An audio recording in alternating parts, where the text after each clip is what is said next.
brother, yun nga yung pinaka main point doon eh. Ang pinapahanap mo kasi sa akin, brother, yung 1:1 talaga, na literal. Pero kung uunawaan kasi talaga natin, meron. Na 1:1 bigyan mo ko kasi ang nababasa ko kontra dun sa sinabi mong 1:1, ang nababasa ko 1:7 eh. Hindi kasi, ito brother i-clarify.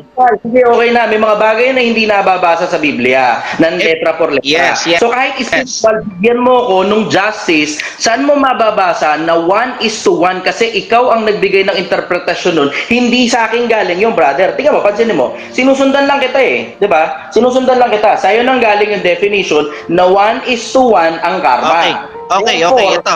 Babasa ko ulit.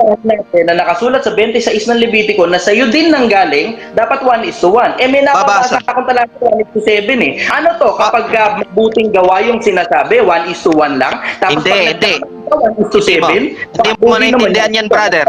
Correction, brother. mas in-depth ang Diyos kesa sa Bombay. Kasi ang Bombay 5-6 lang eh. Pero yung sa'yo, 1:7. Totoo yun. Brother, ito, explain ko, brother Nakasulat na 1:1, kahit spiritual, kahit hindi literal, brother. Ito, brother Sige, kunyari, walang mababasa na letra por letra, bigyan mo ako nung 1:1 kasi sa'yo nang galing yung definition na yun. Okay. Sige. 26:9, babasahin ko ha. Okay. 1:1 to. Pero wala kang mababasang 1:1 na letra. Sige. At lilingapin ko kayo dahil sumunod kayo sa utos ko. Sabi niya, lilingapin ko kayo at palalaguin ko kayo. Ibig sabihin, ipagpapala talaga. Okay. Di ba? Pagpapala talaga eh. At pararamihin ko kayo. At pararamihin, brother, marami yan, hindi yan 1:1. Wait lang. Brad, wait lang. Huwag ka muna mag-interrupt, brother. Pararamihin ko kayo, hindi yan 1:1. Ilan ba? Brother, 1:1. Ikaw mismo kinokontra mo yung sarili mo sa binabasa ko. Wait lang, brother. Wait lang. Hindi pa nga ako tapos eh.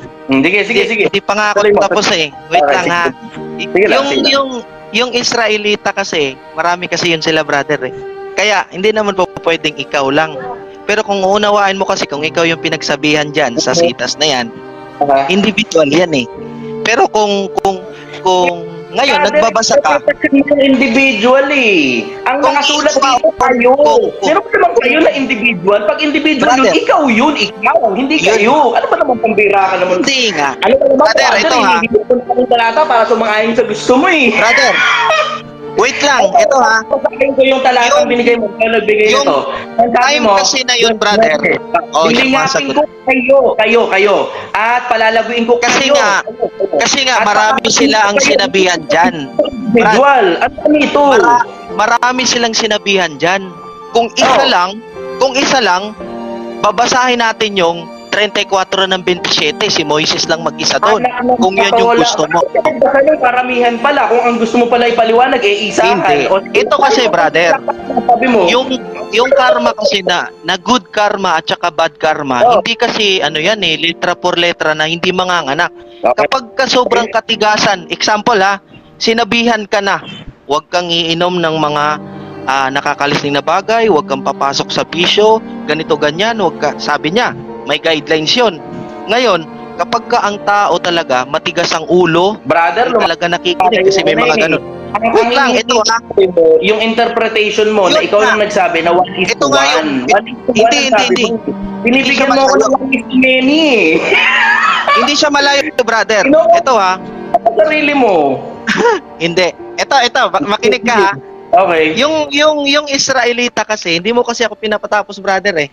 Hindi mo kasi Hindi kasi nga, ang haba ka kasi ng paliwanag mo, pinipilit mong hilutin eh. Hindi. Kasi mo, ang hiningi ko lang sa'yo talata eh, di ba? Simple, ang hiningi ko sa'yo talata. Bakit? Kasi nung ako yung nagbasa nung talata, nakita mo simple, ang sabi mo 1:1. Pero nung brother, parehas simple siya babasahin. Kung babasahin mo siya, pero kailangan kasi ng explanation para mas maunawaan eh. Ng patola naman talaga. So ano ibig mo sabihin? Hihilutin mo ba para sumang-ayon sa gusto mo yung talata? Kasi ang nababasa ko, ako babasa. Ang nababasa ko, sige, dito brad, sa Biblia, na Levitico, Kapitulo 26, na sa'yo galing, na ang sabi mo, 1:1 ka mo ang karma, Pero ang nababasa ko dito sa 18, at kung ang mga bagay na Kapitong beses. ay pakikinggan, ay parurusahan ko kayong makapito pa. Kapag Hindi 1:2, kapag ka talagang ang tao, intindihin mo kasi. Intindihin mo kasi, brother. Bilisan to, paranin mo muna ako sandali. Wait lang. Paranin mo muna ako, bilisan to. Kapag ka Tingnan mo, hindi kasi ako yung sinunod. nagbasa ng talata, hindi na kailangan ipaliwanag. Pag ikaw yung nagbasa, kailangan mo pang ipaliwanag at ang dami-dami mo pang pinagtatatalong kung ano-anong interpretasyon Hindi. mo. Kasi kasama yun siya, brother. May iba ng pagbasa nating dalawa. Pag ako nagbasa, 1:7. Pag ikaw yung nagbasa, hindi mo mapalitaw yung 1:1. Ang nabasa mo pa, 1:many, yung nasa 9. Hindi. Letra. Brother, letra kasi yung gusto mong i-ano eh. Eto ha. Ano ba yung kayo? Hindi lang naman isang tao. Kapag ka kasi, ang tao, kapag ka ang tao, sobrang katigasan ng ulo, 7 beses niya na. Ang sumpa niyang ilalagay, 7 beses na. Kaya mapapansin mo sa bawat bansa, sobra na yung mga typhoon na nangyayari.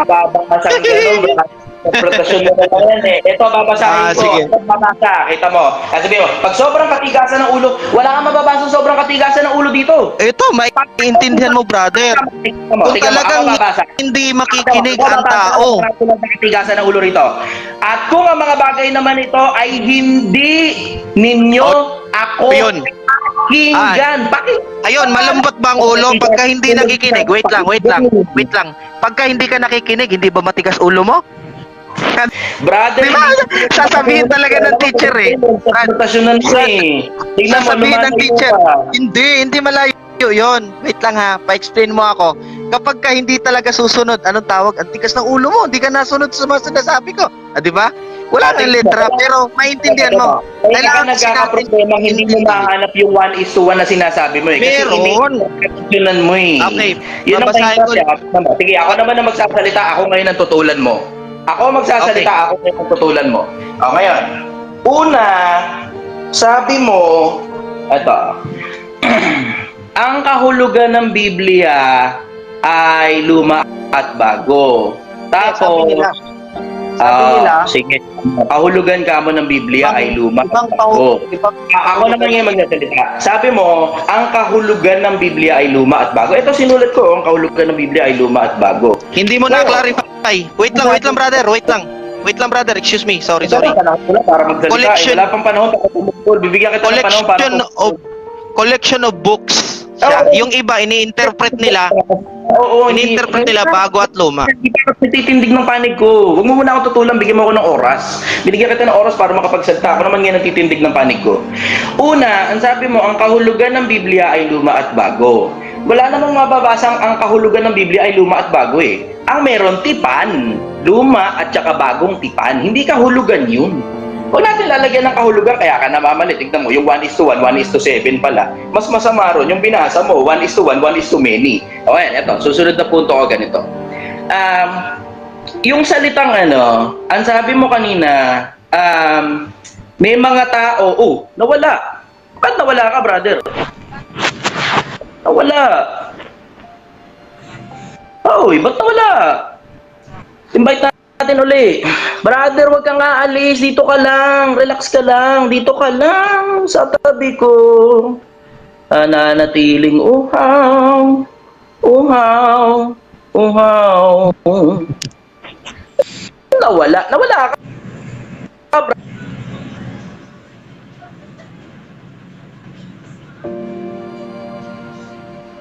Huwag ka aalis. Anak ng patol naman to. Hindi ko alam kung ano nangyari. Huwag nyo munang hatulan mga kababayan. Ganito, mga kababayan, huwag nyo munang hatulan na baka bumaba siya o nag-X out siya. Kasi merong possibility na baka, alam mo yun, baka na na lobat yung cellphone niya o kung ano man na nangyari. Dali. Atakin ulit natin si brother. Huwag mo na kayong tumawa. Leche naman itong mga fans ko na to. Huwag mo na kayong tumawa. Huwag yung pagtawanan yung tao. Sandali lang, baka mamaya na lobat lang yung cellphone. Bigyan natin ng oras. Dali. Anong pangalan niya uli nun? Meld. Bakit ganun? No result found. Bakit no result found? Wala pizza eh. Nawala? Brother, balik ka sa live. Kailangan kita. Kasi titindig pa ako nung side mo ko. Tatanungin mo ko eh. Kailangan mo ako i-cross-examine. Hindi pwedeng wala. Tapos ikaw lang na-cross-examine ko. Lalabas naman nun, bias ako, di ba? Walang kapatasan. Papatas tayo, syempre. Di ba? Meld. Ang pangalan niya, Meldwin, no? Bakit ganun? Wala rito. Ito na. Bumalik. Mel. Ano ba to? Namamalik mataba ako. Bakit wala? Brother, kailangan kita. Balik ka sa akin. Huwag kang sasamaan loob mo. Ako naman magsasalita tapos ikaw cross-examine mo ko, tatanungin mo ko, 'di ba? Para 'di ba mapatunayan mo kung mali ba 'yung sinasabi ko, 'di ba? Ganun lang naman ang buhay eh. Huwag mo na kayo magre-react. Mga kababayan na 'to, sobrang excited niyo naman eh. Wala. Brother, balik ka sa akin. Mag-request ka nga. Anak ng patola. Ayan o, andyan pa daw siya. Teka lang, brother. Relax ka lang. Babalik kita sa linya ha, at hindi pa tayo tapos. Papakinggan natin yung side mo.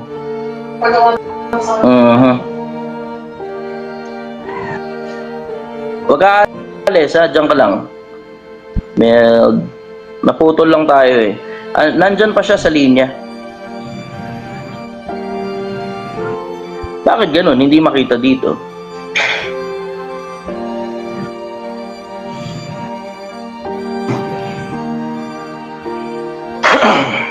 Dali nga. Tuloy ko muna sandali ito. Yung, okay. Nahuli na kita. Ayan, inat na kita uli, brother ha. Ayan. Balik ka na sa akin. Yan. Join na ako. Biglang nawala eh. Sorry, biglang nawala eh. Hindi naman ako naalis. Balit na bagay yun. Balit na bagay. Sige. Nangyari talaga yun, paminsan-minsan. Hindi ko alam kung ano nangyari. Patuloy ka, brother. Maligaya naman ako at bumalik ka. Happy ako bumalik ka. Okay. Going back. Doon sa, alam mo, naniniwala ako doon sa sinabi mo. Naniniwala ako doon.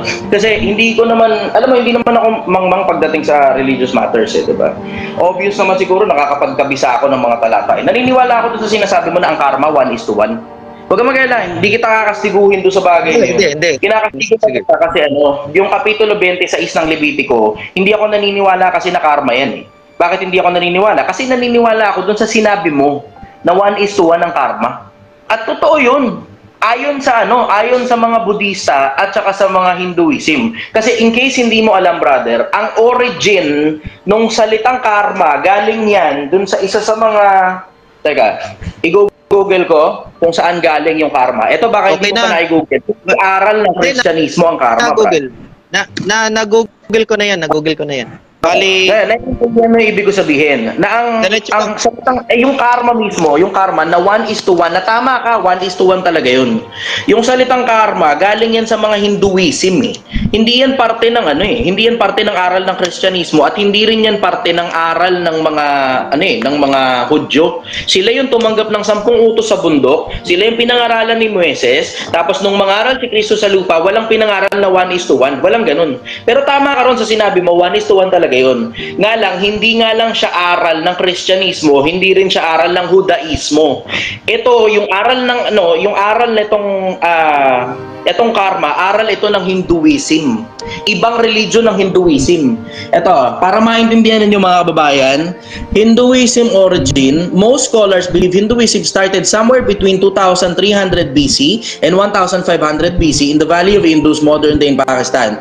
So ito ngayon, makikita mo, ang general majority pag sinek sa Google, patapusin mo na ako. Hindi naman. Mapuputol ako. Kukuha lang ako ng ballpen. Sige lang. Okay. Oo. Sige, antay kita. Kukuha lang akong ballpen. Sige.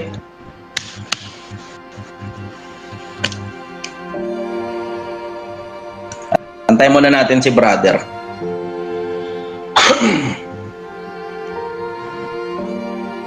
Yan. Usog muna tayo nakapiraso.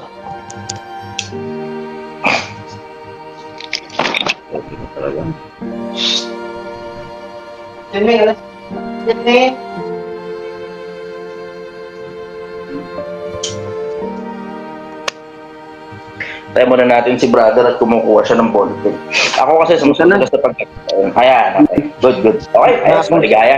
Okay, welcome back. Okay, so ayan, going back dun sa dinidiscuss ko kanina, yung karma, pag tinype mo sa Google, ba, ito katulad nito. Karma origin. The origin of karma lies in the oldest Hindu text known as Rig Veda, written down by the rishis in 1500 BCE and updated near the end of Bronze Age in Upanishads. So generally, magkaibang religion yung pinagbabasihan mo dun sa konsepto ng karma at saka ng Judaism. Kasi itong mga tao na to, na mga panahon ni Moises, itong mga mosaiko kung tawagin, itong mga tao na to, meron silang sariling rules and regulations. Meron ding sariling mga pagpapala, sarili ding mga sumpa at the same time. Pero itong mga kautusan na ito yung ibinigay kay Moises dun sa bundok. Kung babasahin mo yung 4:4 ng Malakyas, ako babasa sandali. Bigyan mo lang ako ng konting minuto dahil pinagbigyan niyo. Oras mo yan, brother. Salamat, brother, na-appreciate kita. Alam mo, ito, mga kababayan, ito, maputol ko lang sandali oras ko. Na-appreciate ko yung ganitong conversation. Very sensible. Na-appreciate ko si brother na hindi siya napipikon. Ay, wala. Na-appreciate ko din. Bawal tayo mapikon kasi alipin lang tayo tagasunod pero wala tayong kautusan. Mayroon akong kakwentuhan. Kasi alam mo, matagal na akong naghahanap talaga ng mga tao makakakwentuhan for the longest time. Pwede nga araw-araw eh. Gusto mo araw-araw? Minsan magkita tayo. Conforme ko sa kung nasaan ka. Then, nakita na kita dito. Nakita na kita dito. Ito. So, Malakyas 4:4, ang sabi, alalahanin ninyo rin naman ang kautosan ni Moises na aking lingkod, na aking iniutos sa kanya sa Horeb para sa buong Israel. Itong mga kautosan na ibinigay sa Horeb, para sa buong Israel ito eh. Sad to say, yung kautusan ng karma o yung origin ng karma, hindi galing dun sa mga kautusan na ibinigay ng Diyos para sa Israel. Ito, mga kautusan ito at mga palatuntunan yung karma na nakasulat sa Rig Veda na completely different religion other than Judaism. So, yun ang sagot ko ron, brother. Yun ang dahilan kung bakit hindi mo talaga mahanap yung tama ka, 1:1 talaga. Yun ang dahilan kung bakit hindi mo mahanap yung 1:1 kasi completely different religion yung nagturo ng karma, different from Israelites. So, yun ang sagot ko ron. Sige, okay na ako for cross-examination. Okay. Magtatanong ako, brother. Sige lang, brother. Okay. Nabanggit mo yung kautusan ni Moises, no? Okay, sige. So, ang sinasabi mo ngayon sa explanation mo na yung salitang karma, which is hindi talaga ito para sa mga taga-Israel, tama ba? Kasi sa ibang religion siya eh, kumbaga ibang sekta eh. Which is may proof ka naman. So which is good naman kasi may proof. So, ito yung tanong ko, brother. Sige. Ano ba ang kahihinatnan? Example, kasi kaya tayo nag-usap ngayon kasi sabi mo hindi ka naniniwala sa tinatawag na karma. Ano yung ibang term doon para sa iyo sa mga taong sumuway? Example, babalikan ko yung 26 ng Levitico ha. Kasi may doon eh, sumpa. Yung sumpa na yon para sa iyo, ano ba yon, brother? Kasi ayaw mo maniwala ng karma eh. Yun yung tanong ko. Anong pakahulugan mo sa yung sumpa na tinatawag na sinalita ng higit na makapangyarihan doon? Ano yun? Yung nasa 26 ng Levitico, yung tinatanong mo, wala akong nabasa rito na nakasulat letra por letra na sumpa eh. Ako personal wala. Kung may mababasa o di copy ako for you. Maniniwala ako sa'yo. Wait lang. Pero ang mababasa ko rito sa 18, kung ang mga bagay na ito man ay hindi ninyo pakinggan, ay parurusahan. Sorry brother. Hindi sorry sumpa. Brother, nagkamali ako. Ibang version kasi ng Biblia nabasa ko sumpa. Sorry marami kasing revised version. Sorry, correction. Sorry, correction. Parusa pala. Ano yung ganito? At saka parusa. Magkaiba 'yon, brother. Magkaiba yung sumpa at saka parusa. In case hindi mo alam, magkaiba ang sumpa at saka parusa. Ngayon, tatanungin mo ko, ano pinagkaiba ng dalawa? Hindi ko alam. Telling siguro, Pero eto, sigurado ko sa'yo, pag sinabing sumpa, sumpa yun. Pag sinabing parusa, parusa yun. Ibig sabihin, ang parusa may ginawa kang mali, 'di ba? Pero ang sumpa, huwag mong kakalimutan, ang sumpa dinadalaw ng Diyos sa ikatlo at saka sa ikaapat na sali ng lahi. Oh, tingnan mo, babasahin ko sa'yo. Ang nakasulat dito sa isang talata ng Deuteronomio 5:7. 5:7. Huwag kang magkakaroon ng ibang mga Diyos sa harap ko. Parang katulad ng Hinduism, ibang mga Diyos yun eh. Diba? Oh, huwag kang gagawa para sa iyo na larawang inanyuan, kawangis na namang bagay na nasa itaas sa langit, nasa ibaba sa lupa, nasa tubig sa ilalim ng lupa. Huwag mo yuyukuran sila o paglilingkuran mo sapagkat akong Panginoon mo Diyos ay mapanibughuing Diyos na aking dinadalaw ang katampalasanan ng mga magulang sa mga anak sa ikatlo at sa ikaapat na sali ng nangapupuot sa akin. Tama? Agree ako dyan, brother. Na dinadalaw ang Panginoon Diyos sa ikatlo at saka sa ikaapat na sali ng lahi eh. Pero kung babasahin mo yung naki Ezekiel, yung kasamaan ng magulang hindi sa anak at yung kasamaan ng mga anak ay hindi sa magulang. Kung ano man yung kasalanan ng mga magulang, hindi mapapasa yun sa anak. Kasalanan naman ng anak, hindi rin mapapasa yun sa magulang. Agree ako, agree. Yun ang pagkakaintindi ko. Pero itong isang bagay ang sigurado ko. Yung pinag-uusapan natin na salitang karma, hindi mo talaga mababasa sa Biblia. Wala kang mababasahan nun sa Biblia. Bakit wala kang mababasahan sa Biblia? Kasi dalawang magkaibang religion yung pinanggalingan ng mga bagay na pinag-uusapan natin. Plus, dalawang magkalayong lugar yung pinanggalingan nun. Ang Biblia galing majorly sa Middle East Asia. Ang Hinduism naman galing sa India. Nakita mo yung pinagkalayo nung dalawa? Malayo yung pinagkaiba nung dalawa. Kaya ka walang mabasang, kaya wala kang mabasang karma sa Biblia. Ay, tayo mo, ang punto simple eh. Yung karma na yan, nakasulat na yan sa Rig Veda, somewhere around 2,000 taon na nakakaraan. Matagal na nakasulat yan. Ngayon, kung totoo pala ang karma, palagay mo ba hindi ipapasulat ng Diyos yung salitang karma? Tagtatanong ba ba? Meron nga eh. Sabi nung kasi brother, sabi ng ibang tao, hindi importante ang religion. Hindi importante ang religion. Pero magtataka ka, yung salitang religion nasa Biblia. Pero yung pinatutunayan mong karma, wala sa Biblia. Tapos yung konseptong 1:1, wala rin sa Biblia. Kasi ang nakasulat sa Biblia, 1:7. So ngayon, patunayan mo ngayon sa akin na nababasa sa Biblia ang karma kasi mahalos sabay ng panahon na sinulat yung Vedas at saka ang Biblia. Patunayan mo ngayon sa akin yan kasi nababasa ko sa Vedas ang karma eh. Sige brother, bigyan kita ng oras. Okay. Brother, di pa sapat yung sagot ko kanina? Yung about sa salitang about sa salitang karma na hindi talaga natin mababasa yon, pero yung kahulugan meron. Ayaw mo lang siguro tanggapin. Brother, ang sabi mo 1:1 ka mo yung karma eh. Pero ang nakatulad sa Biblia 1:7 eh. Ngayon, ito tatanungin kita. Sino wait lang. Sasagot ako brother, to make it fair naman kasi tinatanong mo ko eh, sasagot ako. Yung sinabi mo kasi na makapitong beses, yun na kasi yung mga taong kung iintindihin mo to unawain. Hindi natin letra por letra brother. Kailangan kasi unawain natin bawat punto at bawat pagkasabi. Kasi yung makapitong beses na dyan, brother, na... May tanong ako, mali ba ako sa pagkaintindi na 1:7 yung nakasulat dun sa 26:18 ng Levitico? Nasa iyo din galing yung 26 na yun. Mali ba ako sa pagkaintindi? Walang mali doon. Walang mali doon. Yung pagkaunawa mo, medyo... Sino ngayon ang mali? Nakasulat sa Biblia, sinabi mo 1:1. Ito tingnan mo brother kapag ka kasi ang tao, ito sagutin mo yung tanong ko, tao kasi talagang ayaw makinig. Teka, ang tanong ko ganito, sino ang mali? Yung nakasulat sa Biblia na 1:7 o yung sinabi mo na 1:1? Kasi kung babawiin mo yung sinabi mo 1:1, tatanggapin mo naman. Wala.